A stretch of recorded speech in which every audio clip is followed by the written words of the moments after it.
A good 10 minutes on a Friday today for our YouTube-only audience. The Cooper Flagg Knueppel showdown. It happened last night in Dallas. It was amazing. It was an alert game. It was start texting people texting you, are you watching this? I was trying to get caught up post-Utah. In attendance for 2 games. You missed some stuff. Had to get on Wizards Portland, obviously. But this is one of those, if you missed it, go back and watch this game. It was that much fun. So Cooper's kind of the headline, even though the Hornets ended up getting the win with this one. Cooper goes for 49 points. He had 23 points in the second quarter. I can run through a bunch of the different plays from last night. I'm just going to share those with you. There was a handoff where he's at the free throw line and somebody's coming around, gives him the ball, and there's all sorts of stuff that he could wait to do. As soon as he got the ball, he went and dunked. Zero delay whatsoever. So some of these guys get the ball. Let me assess the situation. Let me see what's going on. There was another fight for a rebound on the defensive glass. Tijan Salon, my guy, Cooper just ripped the ball right out of his hands, goes in transition and one and finish. It wasn't the and one and finish. It wasn't bringing the ball up the court on his own. It was that he ripped the ball away from Tijan, because that's not an easy thing to do. If there's one thing that Salon does, is he doesn't let that happen to him very often. He had a cross-court pass to Hardy. He was getting some minutes last night where it looked like Cooper was on the left side and was completely stuck. Hardy was at the break on the right side. Hardy missed the 3. It was an unbelievable just to still see it. It wasn't like the flashiest pass, and it probably be something you would look at and think was kind of simple. I didn't think it was simple, because I just think that there are times where other players get stuck, and with Cooper's size and vision and all the stuff that we really, really loved about him coming out of Duke, just a really smart play, even though it didn't lead to a bucket. He also had a 3 where everybody's going under against him. So he was reading the coverage. It wasn't drop on the drive. It was just, hey, this guy, like, can we go over on him because we've got to contest? No, you've got to balance it out. He's 29% from 3, so we'll go under to try to contain some sort of angle on these ridiculous drives, because his stuff in the paint, his finishing in the paint, the way he's using his body now to separate from guys, like, all this stuff is happening 40-plus games into his career. He's 19 years old. He turned 19 in December. This is outrageous. As much as we all loved him as a prospect, just outrageous that he's this good already. He's 29% on threes throughout the entire year. There's not a month where he's been north of 33%. If he starts hitting 35, 36% of his threes, which he's going to do, forget it. And he plays defense. They actually put him on Knueppel, because Knueppel, I think, hit 8 of his first 9 threes in this game. There's just a million possessions. He had a block on Diabate. He had another play where he got the defensive board, and he wants to actually pass to some guys because he's such a good playmaker, but then he kind of looked at what was ahead of him. LaMelo was out there. LaMelo's like, you're good. Just keep going. He went through 4 dudes. And it was really cool on a night where they retired Mark Aguirre's number, and there was a number that was like most points for a rookie in a quarter, and Mark Aguirre was 4th all-time with 24 in Mavs history. And Cooper was a point shy of that. And he was a point shy of the 50. He would have been the youngest player ever to score 50 in NBA history. Brandon Jennings did it when he was 20 years old plus days. He had 55 a bunch of years ago. I remember that one because we interviewed him pretty closely after that on the show. So he would have been, again, 19 in December if Caleb Martin had given him the ball on a clip that I posted where Caleb Martin would try to dunk. Kevin Martin probably would not. Caleb Martin took off from like the free throw line, Jordan Dominique dunk contest approach, and Cooper was wide open the entire time on the left side. So he would have had 50. A little love for Knueppel in this one. We'd mentioned the threes. There's something that he does. I may go practice it today. There is something that Knueppel does where he's talked about his 2 feet approach. Like if I stay on 2, it allows me to make up for maybe some of the deficit athletically on some of the stuff that he does. And when you really watch it, man, like he'll get the ball, and I'm talking about like he hasn't dribbled yet, right? So he's got the ball, and maybe he's got a little momentum going towards the hoop. He stops on 2 feet, just gives the slightest glimpse at the rim, like he's going up. And it's almost like the quickest triple threat that your high school coach is always yelling you about, right? And I don't even know if they do that anymore, but it's just this quick look and it freezes people. And so when you're watching him get by guys all the time, and look, he's still a really good athlete, there's just some little subtleties with him that are so much fun for anybody that loves basketball. So anyway, the last play defensively, Cooper's got it right side. They're sending him a double. Knueppel plays the passing lane because he's kind of anticipating what's going to happen. It was really fun to watch these two guys on each other. It wasn't the entire assignment throughout the game. Knueppel gets up, tips the ball. Sion James makes an unbelievable save to Knueppel, who then goes to the rim. Cooper fouls him. 100% fouled him. Knueppel hits the free throws, and that's your ball game. So a couple more thoughts here on the Hornets. None of us can stop talking about the Hornets. LaMelo was great last night. I'm never going to necessarily love some of the shot attempts in the 1 foot, like, hey, look at me, wee, and then he hit 4 in the first 6 minutes of the third quarter, and they were all like that. I guess they're just all going to go in tonight. My favorite stat on LaMelo this year is 16.5 field goal attempts per game. That's the lowest since his rookie year. His 3-point shooting, he's back to 37%, which has not happened in 3 years. Because it was one thing when he was taking him, then he was missing. Because when he came onto the scene, it was like, oh, this guy's a better shooter than I thought he was going to be. And then he was a bad shooter, which again, I think there's a lot of like shot selection guys out there. I'm like, if I could just get you to not take these 5 shots. Look, as much as I love Paolo, there's probably 4 or 5 turnarounds that I'm like, why don't you just not settle for these? Everything to the rim. Just get these out of the portfolio a little bit. I think LaMelo should be at like 15 field goal attempts per game because of this team and the talent around him offensively. And the fact that it would maybe prioritize like, hey, I've got to take the best 15 as opposed to the best 14 or 15 and then 5 stupid ones. Now, it may just be who he's going to be his entire career. And I'm just going to tell you that's probably the safer bet on all this stuff. But again, the shooting is up to where he was when he first came into the league. Again, it hasn't happened in a long time. And the shot attempts too. Like, this is a team that's started 4-14. So I was looking at the splits this morning. Start 4-14 or 4-14 record wise. They're 17-14 in the next 31 games. That's a much bigger indicator of who they are. Net differential, offensive rankings. The defensive stuff's actually a little bit higher than you would think. They're still trying to figure out the Diabate, Kalkbrenner combo there. They still have Sexton, Sion coming off the bench. Hell, they still have like McNeely was even playing for this team at times. And then Trey Mann, who I think is a pretty talented guy. So we've talked about the depth. Probably too much Hornets stuff for you here. But when you look at that split, 4-14 versus 17-14, the field goal attempts the first couple months of the season, LaMelo was 19 shots a game. The first month, again, it's a limited month there, 17 to now post that 4-14 start. He's 16 field goal attempts per game in January and December now. There was a Melo possession there late, 118, 115. I know they're trying to run some clock, and I'm getting maybe a little too negative here, but I'm just going to do it anyway. He's obviously so incredibly talented. He's back to looking like the guy you were excited about. It helps to have some nice talent around him, right? But at 118, 115, he dribbles the air out of the ball.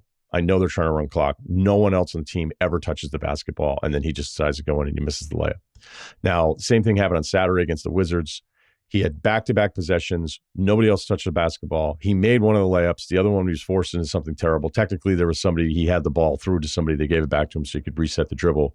But it's just those little things for this team to be even better that I would point to. And there's also something else that I think is his passing is ridiculous. We already know that. He had a play against the Wizards where he drove down the paint and threw it on a straight line through a defender, basically, to the right corner for a 3. I think the shot was missed.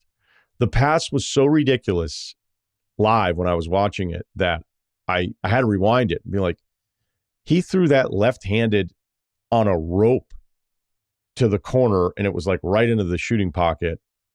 And it was through all this traffic. And then there was even a defender who was like in between the paint and the corner, but he was facing the ball action. And so I was like, how did he even get it there? And how did he get it there so quickly? There are a couple times he had a play where he wanted to go for the lob to Bridges in that game. And there was also another transition play where he can be as great as his pass. Look, there's so many more great passes than the couple things that I'm pointing out, but it's just something that I think is odd for somebody who's such a gifted playmaker. He can be like a step late on the transition thing because he may want the play at the rim because it's more fun on the pass, on the lob, instead of just, hey, if it's a 2-on-1. I think this Bridges play was a 3-on-1. And all he had to do was just give it to Bridges because Bridges had the angle. He was ahead of the defender because the defender was just, even NBA guys now, when they're outnumbered on some of this fast break stuff, they're just not very strategic in the way they try to defend this stuff. All you had to do was throw it to Bridges, and Bridges would have finished. And he waited and then went for the lob. And it was another thing that I noticed last night too on a transition. But overall, like, most of it's awesome. And they're a challenging team. Like, I think they're going to be in the playing game. I know Barkley was talking about it recently, and they were like giving him a hard time. And you're like, I don't even know that that's all that controversial at this point. Another thing from this Mavs game was that Mark Aguirre's number was retired at halftime. He was the number 1 overall pick in 1981, played at DePaul, was player of the year his sophomore year, scored 1,000,000 points. I think he was 25 a game that year. He, in his third year with Dallas, scored just under 30 points per game. I mean, he was the definition of a bucket. He was a little undersized. Nobody could guard him. I mean, the guy just scored. He was with Dallas for basically all the 80s until he was traded for Adrian Dantley to the Pistons, who had lost in 7 games to the Lakers in the finals in 88. And then, of course, 89, 90. Win back-to-back titles. Mark Aguirre was a beast, and he was more of a role player around what Detroit already had. So he's somebody, again, me being a little bit older, you just kind of knew, like, hey, Mark Aguirre's probably going to go off. And watching that ceremony, and normally that's not necessarily something I would watch. I would just go back to games. But I was like, let me just check in and see how this thing is going. I think the Mavs organization and how they hosted it, and I know it went really long, but to see Aguirre, who was really emotional about this whole thing, and seeing Isaiah Thomas there, they grew up in Chicago, they were boys. Isaiah Thomas is there crying. It's all of his teammates, and it felt pretty sincere of like how much his teammates loved this guy. And it was something that hadn't happened for a really long time. And like, these are those things you could sit there and be like, well, you know, they're retiring his number, or like he's not a Hall of Famer. The teams weren't really anything that good. Like, this is a local thing. You know, it was one of the best examples of like, just get out of the way, national guys, is when Kobe went crazy and scored 1,000,000 points in that game at the end of the year. And, you know, it wasn't the most efficient night. And then you had guys on TV the next day being like, bringing up his box score and the shit. And you're just like, look, people probably guessed that that's something that I would do the next day. Even I wouldn't do that, because it's like, hey, that's a celebration of Kobe. That's a celebration of his career. That's a celebration of the Lakers. Like, if he's going to go for 1,000,000 points, let them all enjoy it. Like, this is for them. And that's what I took from the retirement of Aguirre's number 24, because, and it was really like symbolic too, for Cooper to have that kind of night as the number 1 overall pick, and then Aguirre to be that same guy. What are we talking? 45 years ago, almost 45 years ago. Yeah. I mean, it was something I was thinking about, just going like, imagine being special enough that you have this moment where all of the work, all the time in the driveway, all the time at the playground, all the practices, all the coaches, all the ups and downs of it, even with the money and the accolades and being in the NBA and all that cool shit. Just imagine being one of those special players that's so attached to a franchise that you can then have that moment and be celebrated. And it was really emotional, and I thought it was awesome. A couple quick hitters before we get to some Cooper responses from league or team executives, I should say, because I had a question for him this morning, so I was texting with those guys. There's a couple things here, but I'm just going to run through them. Good Wizards Trailblazers game. That was fun. Sar was great. Sar Klingon battle. Sharp was terrific as well. Tusman, my guy, nice little stat sheet for him. Keyshawn Johnson did not shoot it. Keyshawn George, I don't know why I keep doing that. Probably because the other guy's really famous. Keyshawn George didn't have a great like shooting night, but his energy and his effort and some of the buckets that he was making late, like that's why I get really excited about him. But on a lesser note, I think between Bub, Trey, and Bilal, someone of that group needs to figure out who the fedora guy is going to be, right? Like, only one guy can wear the fedora in the friend group. I think they need to figure that one out. OKC started 24-1. They're now 14-10 in their last 24. the loss last night to Minnesota out of the jump, but it is worth mentioning. Jalen Williams has now missed 25 games. He's out again. He was out in the Toronto game. Hartenstein has missed 24 games. You know what I would say? If this means that we get to develop Ousmane Dieng, then it's worth it. It's worth the losses. I'm okay with it. Dieng, who now has improved his three-point shooting 4 straight years, 27, 30, 32, and 40 this year. So, just saying. I think some crafty minutes against the Raptors in that loss earlier in the week. So, nice win there for Minnesota. Minnesota's only three games back of the 2 seed in San Antonio. I know they just went through a dismal stretch, and now they've won a bunch in a row. So, it's kind of the up and down of like who you think Minnesota is, and it's probably somewhere in the middle. But between Denver's injuries, think about this. They have Jokic, who's going to be reevaluated in 4 or 5 days. Last played December 29th in that Heat game. Aaron Gordon's now going to be reevaluated again in 4 to 6 weeks, which means he's probably going to be out 2 months. Cam Johnson's last game was December 23rd. Christian Brown hasn't played, I think, since November 12th. They're 10-6 without Jokic. So does Wemby get hurt again and miss some time? Denver's whole thing, Houston's whole thing, like the 2 seed for the Timberwolves is totally, totally doable here. And Peyton Watson, shout out to that guy. He was player of the week earlier this month. January, 22-6 and 3, 47% shooting splits in January. And he's getting to the free throw line almost 6 times per game. All right, so the front office question today, I won't be able to do it every single week. These guys are busy. The question to 3 different front office executives was, how many players would you take in the NBA right now, just in a vacuum, over Cooper Flagg? We're not talking about contract. We're talking about the 26 playoffs. We're just going right now. How many other players would you take in the league over Cooper? Great day to do it, right? Because not that long ago, we were having like a Cooper Amen conversation. That's over. All right. So the first guy said 3 players, SGA, Jokic, Wemby. 3. Another guy said 4. I assume Ant is his 4th. I had another guy that said, do we include Kuminga? That was pretty funny. And it looks like I am waiting on one more answer. So we'll share that with you. We've never done this before. Live suspense, waiting on an answer on this question. All right, let's get to the mailbag, NBAMailbagRR at gmail.com, and bring in Ceruti. What's up? What's up, man? Not much. Wait, so who were the 4 guys again? The 3 locks were Jokic, SGA, and Wembanyama. Is there a 4th? I mean, this seems so aggressive. Already ahead of Giannis, already ahead of Luka. Like, we're already ahead of Ant. Already ahead of Cade. Already ahead of Cade? Is that wrong? We're talking like right now? Well, no, we mean like redraft the entire league. Oh, to start like you're talking like for 10 years, start a franchise. And let's not go like, right, he's okay. cheaper than Cade. That's the difference. Like, let's not factor that in. Yeah. Why don't we just get to this email, because this is this one ties into it well, because we talked about this a couple of weeks ago about the Amen Thompson thing. This is from Griffin, and this is a respectful email because I think I was wrong in this assessment, but I'll read it. He goes, Amen Thompson is a special talent, but the hype has gone too far. A few weeks ago, Ceruti said he would still take Amen over Cooper Flagg, and I just want to say, even how dumb that is, it's even dumber now. Cooper is a better offensive talent than Amen today, and he is 5 years younger. Flagg also has as much upside defensively, though I do realize how special Amen is on that side of the ball. I'm not a Ceruti hater. I just have to point out when my guy is out of line. Love the pod. Not a Ceruti hater. I like that he said that. Yeah, I appreciate that. No, that's a respectful, Griffin, thank you for that respectful email.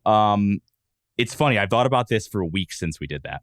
I've thought about this for weeks because Cooper has, like, literally as soon as I said that, Cooper has gone on this like insane tear. And like, not that I didn't think he had it in him or anything like that, but I think I was just enamored by the athleticism of Amen. The playmaking was getting there, and the problem just is it's going to be the shooting. The shooting is just not. It's where he's 23 years old. I believe his birthday's today, so happy birthday to Amen and Asar.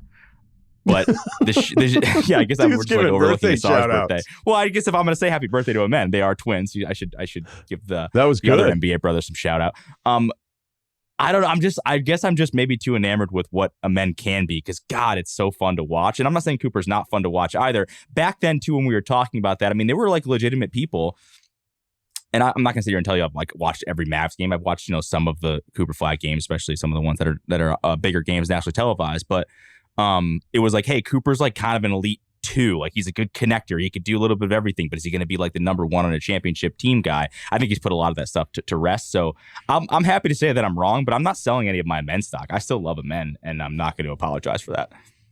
Right, but you wouldn't take a men today if we did my awesome NBA. Like if the NBA were ever like really hurting as an organization, just redraft the entire league, and it would be pretty dismal. Like, and then it'd be a lot of fun. The draft would be the most covered thing, other than I don't know the Super Bowl. It would be if they did it every year.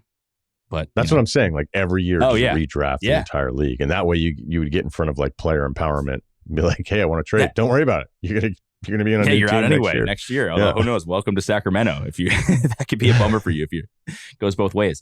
What if Sacramento does a great job redrafting? You're gonna bank on that? I don't know about that. I think there's some smart people there. I don't think there aren't smart people there. I think the owner just kind of does what he wants to do.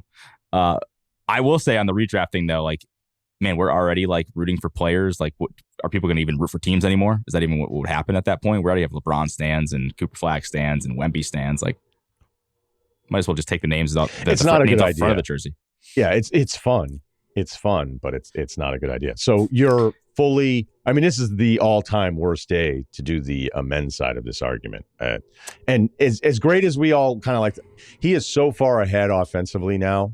Where I was like, I think he's going to be all these really good things, but I'm not sure about, like, are you going to clear out a side for him and then he's getting you a bucket in a playoff game? Now it's like, I can't believe 40-plus games into his career. It's like, oh, yeah, you can totally do all that stuff with him now. Like, some of those finishes in the paint were just absurd. And then he can finish both hands. And it's not just, oh, cool dunk. It's him dissecting and then keeping his hip on somebody else and then being big and athletic enough to finish over whatever help is coming. So I just was blown. I mean, this has just been an insane stretch. So I don't want to be a prisoner of the moment thing, but I mean, if you got into like a Luka Cooper Flagg conversation, I think there's a real conversation there right now. I think you are right. How about this? Did you talk about the guys in this year's class? Well, what do you mean? Like Cooper's better than all those guys? Class? Did I do that? No. I forget if it was off air or on air, but like he would go 1 this year again. Oh, in what's like a historic freshman class too. Yeah, somebody else didn't. You're right. Now I understand what you're referencing. It was off the air so the audience understands because it's not like I'm true. Somebody answered as if it was the 26 draft class, which is really, really strong. And they were like, why are you asking? Like, that's the dumbest question ever. Of course, Cooper would go number 1 in the 26 draft. And I was like, that's not what I was asking. So yeah, there's one. I mean, I don't know. Maybe somebody likes Darren Peterson better than Cooper. If you watch the Baylor game, you might like him better. But to see him do this, and again, I cannot emphasize this enough. 19. He turned 19 in December. So that is going to be the one where I think a lot of front offices in this hypothetical, right, off the record, anonymous Western Conference executive, Eastern Conference executive, which is what I'm doing. They're just going to go, dude, the guy's 19. Like, I'll go ahead and sign up for that. So we're fully ready to be like the Mavs were actually like, they're actually lucky that trade happened because they might have the better player long term than Luka. Well, I mean, I know what you're doing. Yeah. I mean, this is not like the Nico Harrison quote. People are starting to finally see the vision. It's like you just no, this is Nico aside. Yeah. This is just like they lucked into actually maybe being in a better situation than they were like with Luka. Falling off of your house and landing on your feet and then going like, told you. Like I'm not ready to go there yet, only because like Luka carried what was an all right Mavs team to the finals. Yeah. Like 2 years ago. I love it. I think you're right. I think you're right to push back a little bit. Like, are we really going to say this about the toughest single matchup, maybe offensively, in the entire NBA. And he's also really young. I mean, considering and he's what slim, he's he's done. motivated, he's got a tan. He's looking good. That might be where it is. I mean, I don't know. There's probably somebody say, hey, Jokic is 30, or hey, Wemby's going to get hurt all the time. But some people, I talked to somebody about it, and they were like, absolutely not. Wemby's not going to get hurt all the time. And I was like, I think there's just so much real estate for people to fall into. It doesn't mean that I think there's something wrong with him. But like when I think about when Durant got hurt against the Wizards, it had nothing to do with Durant. It had everything to do with just somebody rolled into his leg. Mm-hmm. Well, for the record, happy to say that I'm wrong, but I'm still an Amen guy. I still love Amen, and I will continue to love Amen. Happy birthday to my guy. By the way, if you look, I'm just saying he's got a lot of advanced stats that Amen is. I know he's 19. I know he's 19, but there's a lot of Amen stuff to like too. So I think we should Cooper. Those guys are 4 years older than him. Right. Yeah, Cooper could theoretically be a freshman in college right now. We've covered that before. All right. Happy for Cooper. I have a question for you, though, about that draft, last year's draft. Okay. If you redrafted today, does Knueppel still go 4, or does he go higher? Yeah, this is the does he go ahead of Dylan Harper thing? He goes ahead of VJ. And VJ's awesome. This draft class is awesome. Like every single guy is ahead of schedule. If Dylan Harper had more opportunities, he'd be putting up buckets. Every night I watch Dylan Harper play, he'll do something. I'm like, man, this might end up being like really nice. Yes. I think the size and that he can run your team theoretically, and that he can give you some of that kind of like, hey, I have a huge on-ball guy that can run pick and roll with, and he's going to have an advantage because of his size and athleticism. I think teams would probably still prioritize that over Knueppel, even though the numbers, like it's not fair to do that to Harper necessarily and be like, well, look at his numbers and look at Knueppel's numbers. It's strictly opportunity based. I might make a mistake on this one, but I'm not going to. We're already massive. This is the most prisoner of the moment, good 10 minutes that we've ever done with this. Like, where would Cooper actually go now? Like, how many players would you take over him? This seem stupid in 2 months? Well, I don't know. He's still only going to be 19 years old. And he's probably going to put up some good numbers. I'm not ready to just say Knueppel's a lock. Like, oh, the Spurs should have taken Knueppel. I'm not ready to do that. How's that? Is that all right? You? I think that's fair. I think we need to give it more time. I just think it's an interesting thought exercise. Because I still like Dylan Harper a lot too, and I still like VJ a lot. So it is funny though, because that was a very Sam Presti reference there. Well, he went 4. And remember, thought. Remember people were like, "Oh man, like I can't believe he went over like Ace, who was like maybe thought to be a top 3 guy." And it's like, oh, that actually, I mean, who knows? Ace can end up being awesome too. But dude, Ace in person was fun. Like he was fun. There were some guys, on the other teams that noticed. I mean, like, oof, like he's got some shit to him. So. Who knows, I mean, the reality is in 3 years, some of the stuff that we're saying right now are going to go, oh my God, you guys didn't even mention Yegor Dioman. Yeah, Cedric Coward. Awesome draft class. A lot of fun. Yeah, a lot ahead of schedule. All right, next one, we get 2 more. This is from Pat. He goes, hey, Ryan, 5'11", 190. No, Coolin. It's one of those. I think Irish names that I can't fully pronounce. 5'10", 190 pickup comp is a hockey one, as I do floor hockey twice a week. Brad Marchand. All right. I like that. As I can score and be really annoying to the other team with instigating in front of the goal. I love that. That's awesome. In men's league? Yeah, floor hockey. Floor hockey. Yeah. It's our first hockey floor comp. Hockey. There's a pretty good chance I played my last floor hockey game in high school, and I didn't even realize I'll never play again. Floor hockey, when it was floor hockey day in high school at gym class, I mean, like you would have thought that was game 7 of the finals for your boy. That was, it was nothing. I'd rather play floor hockey than basketball when they would let us do it in gym class. Mm-hmm. Handball too. Handball was awesome. I love floor hockey so much. Man, why aren't there should be like a thing. Are there like gym class for adults? That should be a thing. Did you just invent something awesome? Yeah, this might be. I got to keep this to myself. Did you guys turn the goals around if you didn't have goalies in high school? We always had goalies, I remember. Yeah, we used to have a who thing. Want to play goalie. if we didn't have goalies, they would turn the nets around, so everything was like bank shots off of the pads. Oh, that's kind of cool. Or like a wraparound situation. Yeah, a lot of wraparounds, a lot of drive-bys. Yeah, but some deking. I like that. Yeah, good times. Maybe this is a thing. Maybe we should start. This is our next million. Just adult gym class. I'm in. Parachute day. All right, let's keep going. Did you guys ever do that? Oh, parachute day was terrible. Yeah, nobody liked. Well, that was like elementary school. I feel like you didn't like that when you just did the big rainbow thing and everyone just held it up in the air. Oh yeah, but I feel like that was like elementary school. We didn't do that in high school. I don't know. Maybe maybe we'll do that at adult gym. We'll bring it back. Take a vote to what games people want to play. Okay. I think you've been clear about where you are on Trae Young being someone who you just couldn't break through with the Atlanta fan base on. Are there other guys like this that you can think of to that extent? I'm thinking maybe Ja before this year, maybe Levine with the Bulls, Cousins with the Kings, D'Lo in Minnesota. You've hit most of them. I think you have this thing where you put up big numbers on a losing basketball team that can be gross at times. Bad games in late March and people who just annoy you. Maybe I'm missing someone. Keep up the good work. That's from Pat. Hit rate on those is pretty strong over the Harden? years. I have more respect for Harden than I do Trae, than I do Ja, than I did for Cousins. Certainly Zach LaVine. Like, I just think there's so many small little things. If you look for them, you're just like, all right. Harden has plenty of things that I don't necessarily like, but I'd still say that as an overall basketball player, it'd be insulting to compare those guys to James Harden. That's fair. Yeah. So anybody else? Is there anyone else now?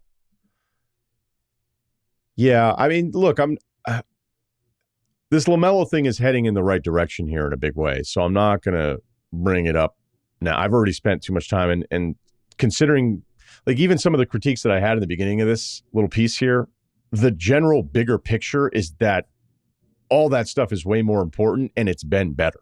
So that's worth pointing out. Look, there's some people that are just kind of anti-Donovan Mitchell. I am not.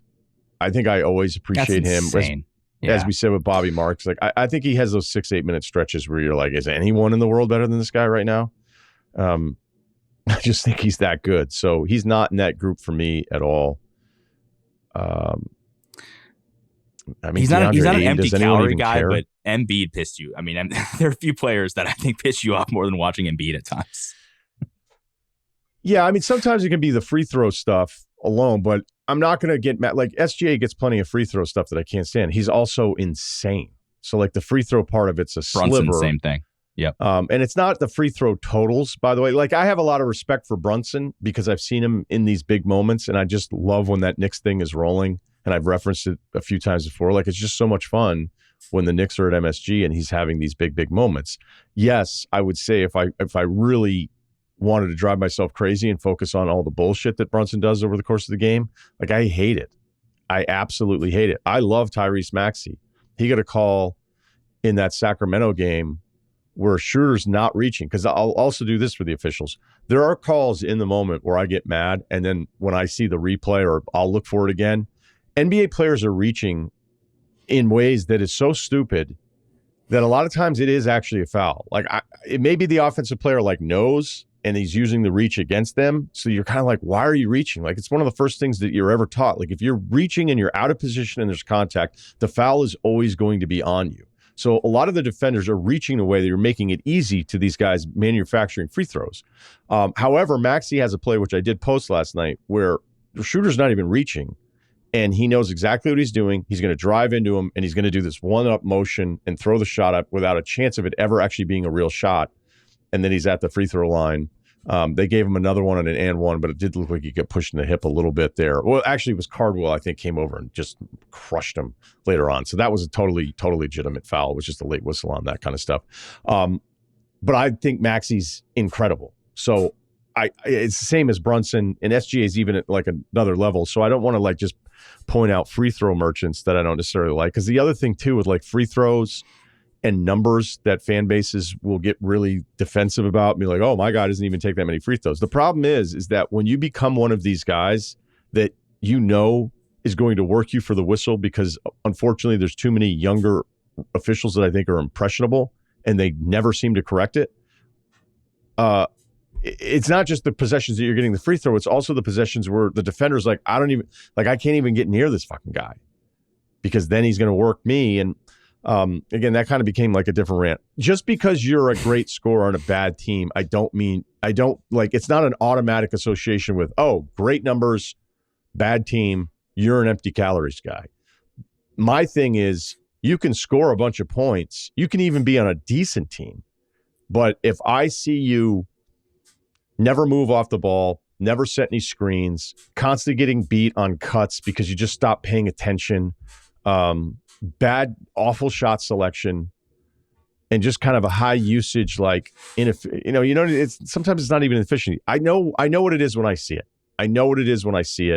And even with Joel's offensive explosion, which is very real, I'm telling you, there are so many plays in there where he's not actually helping.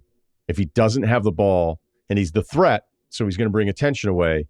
But there are little things that I still see with Embiid. So it's like if that team is healthy and in the playoffs and Embiid's put together all these numbers and they have, like Paul George has looked a little bit better in stretches. I'd even say Klay Thompson, by the way, has looked better too.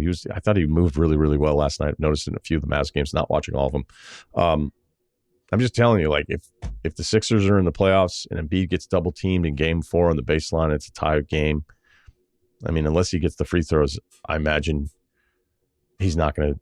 And I don't know. I just don't trust him to deliver, even with all the massive points. Like that Knicks series where he had 1 million points in one of those games. I was like, yeah, but what about this play? What about this play? What about not showing here? What about not helping here? What about being out of position? How come he didn't rebound here? There was a double team that came again and he wasn't ready for it. So, yeah, Embiid's not there because I think I have more respect for him, even if it doesn't sound like it based on everything I just said. I don't know. I don't know who else they are. Like D'Angelo Russell. I mean, we don't even do that one anymore. I mean, DeAndre better Ayton. Better question would be what is the NFL quarterback equivalent of this? Like your guy that you just like always throws, underneath the sticks. It was Kirk Cousins for a long time. Yeah. Yes. Yeah. It was Alex Smith for a while for you.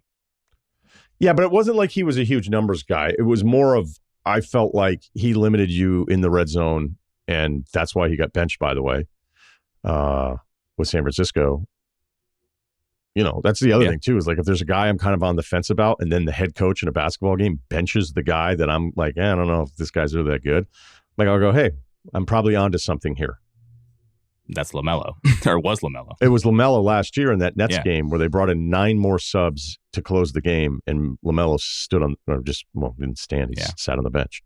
But look, headline on me and LaMelo, like this is the best it's ever been. Okay, so that's the important thing. Who cares what I think about a couple shots that aren't great, a couple possessions where he doesn't pass anybody, a couple transition things that I've noticed. None of that really matters because the other stuff that's really important has been really, really good.